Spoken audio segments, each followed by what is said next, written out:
Next up, the Chiefs. Chiefs running back Kareem Hunt quickly emerged for one of the favorites of Rookie of the Year awards in his team's upset against the Patriots.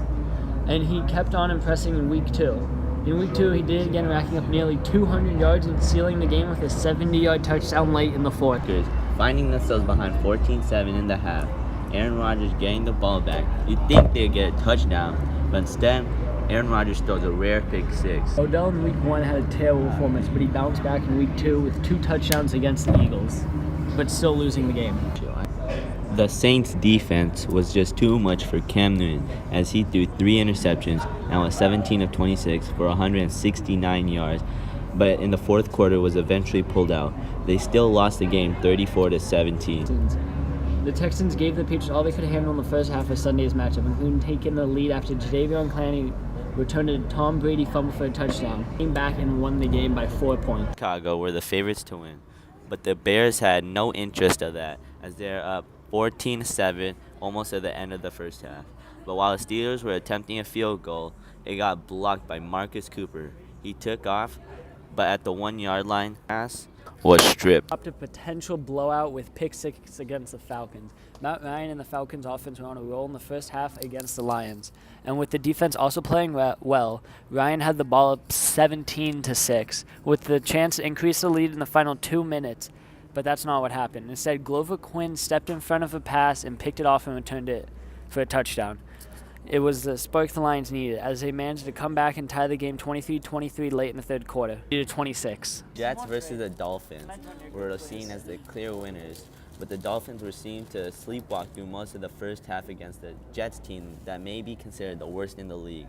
But the Jets certainly showed up as their first opening game.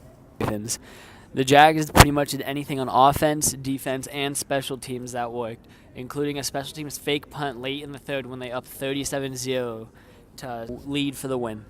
Starting off Week 4, Cardinals versus 49ers matchup was a bit of a snooze, with the two teams trading field goals without abandon, ending regulation 12-12. But the Cardinals eventually win in Fitzgerald's OT score. Through the Chargers' first 3 games, Rivers had done a poor job throwing touchdowns and gifted several interceptions to the opposing defense. On Sunday, he was able to find a receiver for a beautiful 70-yard throw, although. Even with the touchdown, the Chargers entered halftime down 16-10 to the Eagles, with the Eagles up 19-17 in the fourth quarter. LeGarrette Blount turned into feast mode on a long 70-yard rumble. That play led to a touchdown, but the Chargers were able to respond with a score of their own and keep the game close, but still ended up losing by 2 points. Still 4, and the Giants have done nothing to win a game, looking to not win their game this week against the Buccaneers, which they didn't when the Buccaneers took a 16-10 lead game. Second year on the Raiders, Johnny Holton, with just 2 catches on 3 targets last year, made a memorable catch this year with a 64-yard touchdown that gave Raiders a big boost. They're flying behind 10-0. Bilal Powell for the Jets raced for the longest rushing touchdown in Jets history. On Sunday in Jacksonville, he fell flat on his face on the way to the end zone too, and the play was so crazy that the refs had to review it for nearly 2 minutes before awarding him and the Jets touchdown.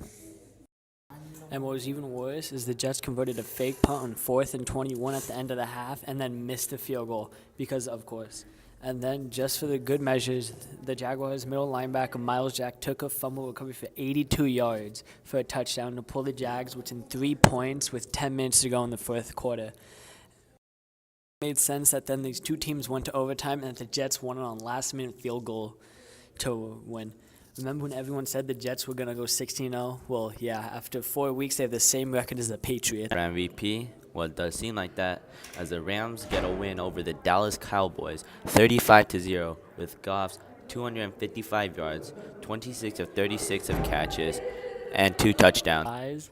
Greatly exaggerated going off the evidence from Sunday's game. Cam Newton threw for 3 touchdowns and ran for another one in the Panthers' shocking 30-33 upset of the Patriots. Cam Newton had 50 rushing touchdowns in his career since the Super Bowl era.